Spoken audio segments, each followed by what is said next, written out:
안녕하십니까. 서울 아산병원 중환자 외상외과 홍석경입니다.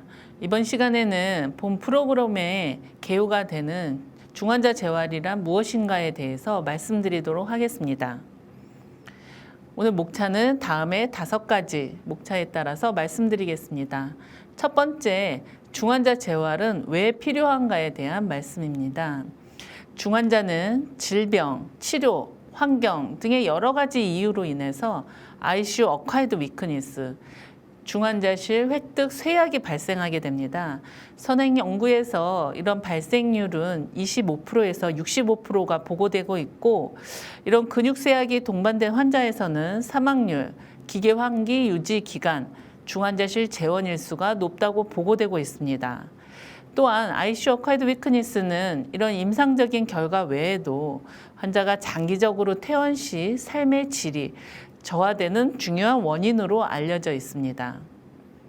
아까 말씀드린 여러 가지 이유 중에는 위에는 여성이라든지 이런 질병으로 해서 발생하는 고혈당증, 이화작용, 전시염증성 반응 증후군, 다발성 장기부전, 폐혈증 이런 질병에 의해서도 발생하지만 부동자세, 인공호흡기 적용, 신경근 차단제, 글루코코티코이드 등 이런 사용을 위한 약제에 의해서도 발생을 한다고 되어 있습니다. 자마에서 나온 2013년도 데이터를 보면 중환자실에 입신 환자를 대상으로 해서 근육의 표면적을 재었더니 10일 만에 이미 근육 쇠약이 거의 20% 가까이 감소되며 특히 중증도가 높은 장기부전 횟수가 많으면 많을수록 이런 근쇠약은 더욱더 심각해진다라고 보고를 한 바 있습니다. 그럼 이런 것들이 발생하는 이유는 무엇인지에 대한 패소피지올로지를 보시면 일단 폴리뉴로패시나 마이오패시를 그런 기전으로 보고 있는데 이런 폐혈증이나 샥이 동반된 그런 중환자한테서 뉴럴 이스케미아라든지 미토코리아 손상, 이런 소듐 채널의 이상, 이런 다양한 세포학적인 부분에서도 이런 근육쇠약을 일으키는 것으로 이미 실험상에서 밝혀진 바 있습니다. 발생률이 아까 25%에서 65%까지 다양하다고 말씀을 드렸는데 그거는 환자의 중증도, 중환자실에 오는 환자들마다의 중증도가 다르기 때문입니다. 7일 이상 기계환기를 적용 환자한테서는 반 이상, 65% 이상에서 근육쇠약을 보였고 5일 이상에서는 25.5%, 또 장기부전을 동반한 폐혈증 환자에서는 63%, 7일 이상 기계환기를 적용할 것으로 예상되는 폐혈증 환자에서도 53%, 중증도가 높은 환자에서는 거의 50% 이상의 근육쇠약이 동반된 것으로 보이고 사망과 생존의 결과를 보면 쇠약이 동반된 환자한테서는 저명하게 생존율이 낮은 것으로 볼 수 있습니다. 아까 말씀드린 픽스, 포스트 인텐시브 케어 신드롬, 우리나라 말로는 집중 치료 후 증후군이라고 하는데 이것은 무엇인지 잠시 살펴보도록 하겠습니다. 중증 질환을 겪은 후에 새로 생겼거나 기존의 근육쇠약이 더 악화되었고 이런 또한 그것들이 근육 급성기 치료 이후에도 계속 남아 있어서 신체적, 인지적, 정서적 문제를 일으키면 그것은 포스트 인텐시브 케어 신드롬으로 저희가 구분을 하고 있습니다. 이것은 말씀드렸다시피 중환자실의 장기 재원을 일으키는 원인이기도 하지만 삶의 질을 저하시키고 일상생활의 복귀로 저해하는 그런 요인이 되게 됩니다. 이런 집중치료 증후군은 환자한테서 아까 말씀드린 정신적, 인지적, 신체 기능 저하와 함께 가족에게도 정신적 기능 저하를 일으켜서 가족 모두의 삶의 질을 저하시키는 이유가 됩니다. 이것은 굳이 설명하지 않아도 우리가 장기 환자들을 외래에서 팔로우를 하며 드문드문 볼 수 있는 그런 현상이 되겠습니다. 그런 발생률이 다음과 같은데 이런 것들을 역전시킬 수 있는 중환자 재활, 과연 그 효과가 있을까에 대한 이때까지 논문을 살펴보도록 하겠습니다.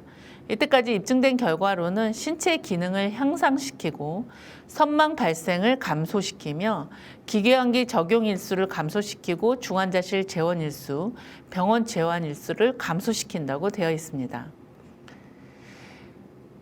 지금부터는 중재 연구가 되겠습니다. 환자군과 물론 서로 다른 환자군을 비교를 하였지만 임상 효과를 각각 보았을 때 첫 번째 논문 2개의 MICU와 하나의 믹스드 ICU 했을 때 선망 감소, 병원과 중환자실 재원일수 감소가 보였고 72시간 이내에 기계환기를 적용했던 환자에서 중환자 재활을 하였을 때 선망, 기계환기 적용 일수가 감소되었고 태연 씨의 신체 기능 또한 향상된 것을 보였습니다.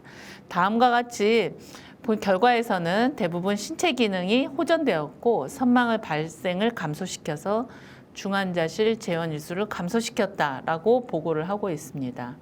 물론 이 연구에서는 사망률까지 보고를 하였으나 사망률에서는 두 군 간의 차이가 없다. 이거는 미루어 짐작할 수 있는 부분이 중환자 재활이 사망률을 감소시킬 수 있는 그런 효과는 떨어진다는 건 여러분들이 상식적으로 이해할 수 있을 거라고 생각이 됩니다. 근데 이제 엄두가 안 나는 거죠. 과연 물론 일과 업무량이 많아지는 것들, 인력이 부족한 부분들도 있지만 제일 먼저 걱정하는 건 아마 안전 문제가 아닐까 생각이 됩니다. 중환자 재활은 무엇보다도 안전이 담보되어 있어야 합니다.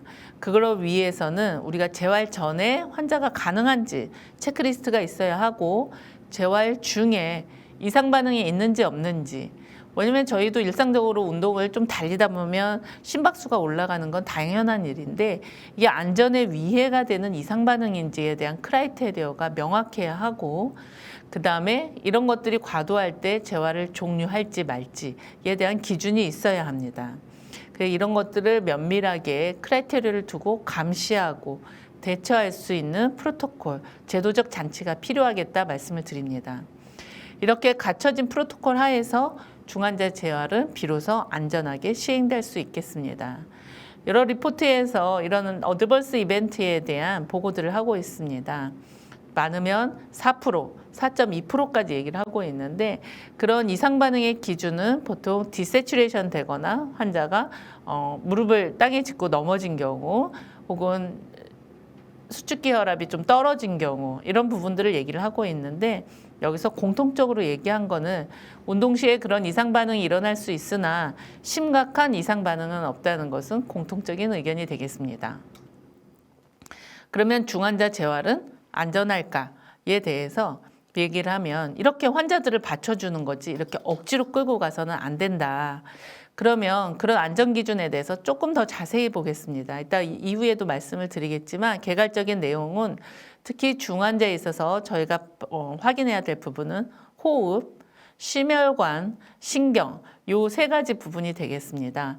또 그 외에 각 중환자실별로 내과계, 외과계, 신경과, 심혈관에 따라서 각각의 중환자실 환자의 특성에 맞는 그런 어드버스 이벤트를 측정하는 게 필요하겠습니다.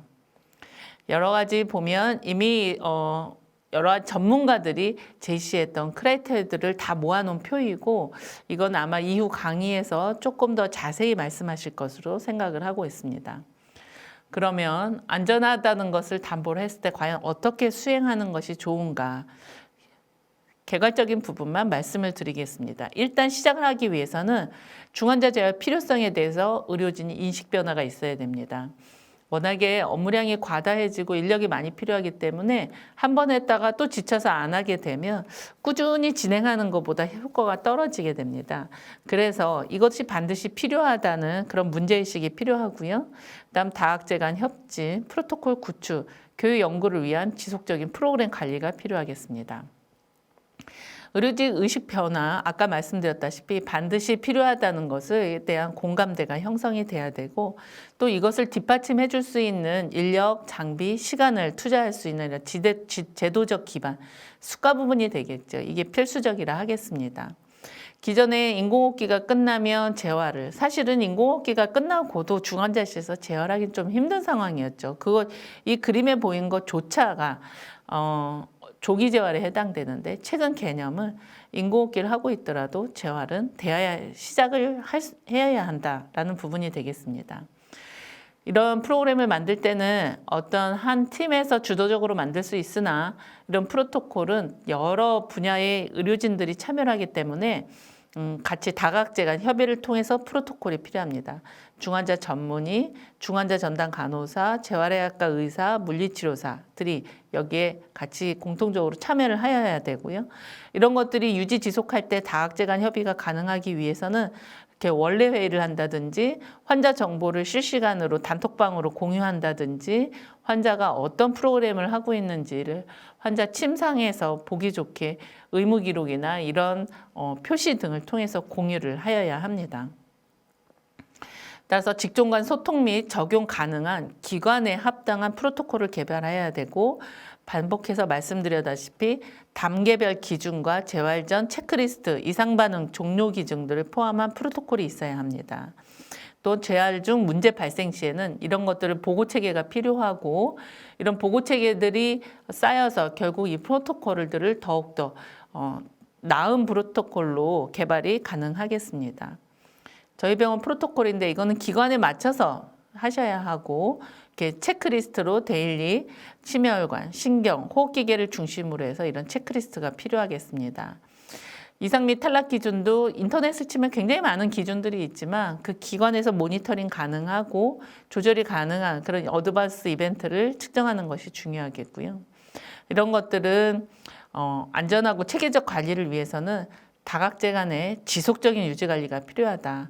아산병원에서 2025년도에 시작해서 지금 3차례 이런 작업을 통해서 프로토콜이 개발된 바 있습니다.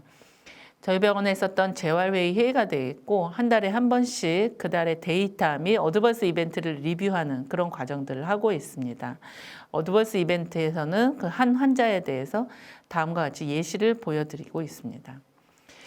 이런 것들이 잘 유지되고 있기 위해서는 항상 프로그램을 다시 한번 점검하고 필요하면 다시 개선해야 되는 그런 부분이 필요하겠습니다. 여기까지 임상에 대한 내용이고 그럼 이때까지 나왔던 가이드라인은 어디까지 와 있는지 말씀을 드리겠습니다. 2008년도부터 여러 학회에서 여러 국가에서 이런 임상 가이드라인을 펼치고 있습니다. 중환자에서 가장 흔히 많이 인용되는 가이드라인은 유럽 중환자학회와 미국 중환자학회가 만든 이런 가이드라인이 되겠습니다. 처음엔 패드 가이드라인이라 해서 2013년도에 페인, 아지테이션, 딜리륨에 대한 내용인데 여기에 뜬금없이 재활에 대한 언급이 딱 한 번 됩니다. 선망을 줄이기 위해서 이런 비약물적 선망 프로토콜이 사용되어야 합니까?에 대한 질문에 있어서 조기 재활, 중환자실 조기 재활을 권장한다. 1B로 권고를 하고 있고요. 그 이후에 18년도에 업데이트된 버전에서 이전에 페인, 아지테이션, 딜리륨만 하던 것들을 임모빌리티와 슬립 디스럽션에 대해서 두 가지가 추가되면서 중환자 재활에 대한 조금 더 심도 있는 논의를 하고 있습니다. 임모빌리티, 조기 재활에 대해서 효능 및 이점에 대해서는 유익한가 해서 여기서는 조건부 권고로 해서 성인 중환자에게 재활이나 운동 중재를 실시할 것을 권고한다라고 2018년도에 업데이트된 것들이 반영이 되어 있고요. 안전과 위험에 대해서도 언급을 하고 있습니다. 권고 등급 없는 제한이지만 신체적 재활, 운동 중재 중에는 심각한 안전사고나 피해가 흔히 발생하지 않는다라고 얘기를 하고 있고 시작을 위한 지표, 언제 시작을 할 것이냐에서 논란이 많죠. 거기에 대해서도 아까 반복적으로 말씀드렸다시피 심혈관, 호흡, 신경 상태가 안정적으로 된 다음에 해야 된다라는 권고와 함께 승합제를 사용하거나 이 기계 환기를 적용하고 있다고 해서 재활은 못할 것은 없다라고 권고를 하고 있습니다. 즉 심혈관 호흡기 신경계만 안정적이라면 낮은 단계의 승합제와 기계 환기를 적용하고 있더라도 재활을 할 수 있다는 의미로 받아들이시면 되겠습니다. 그다음에 중단에 대한 얘기입니다. 그러면 언제 이것을 중단할 것인가? 이거에서는 공통적으로 심혈관, 호흡, 신경계 불안정성이 있으면 중단을 해야 된다라고 얘기했고 추가적으로 낙상이나 의료기기 이탈, 오작동, 환자의 통증 같은 것들도 중지 지표가 될 수 있다라고 기타 의견을 주고 있습니다. 이제 중환자실에 있는 이런 환자의 모습은 다음과 같이 굉장히 다양하게 이전에 침상에 누워있던 거에서 여러 가지 환자들이 재활을 할 수 있는 이런 문화적인 변화가 필요하고 이런 것들은 하는 이유는 말씀드린 대로 임상적인 효과가 있기 때문이고요.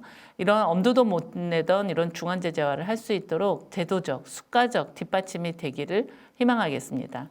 네, 이것으로 강의를 마치겠습니다. 경청해 주셔서 감사합니다.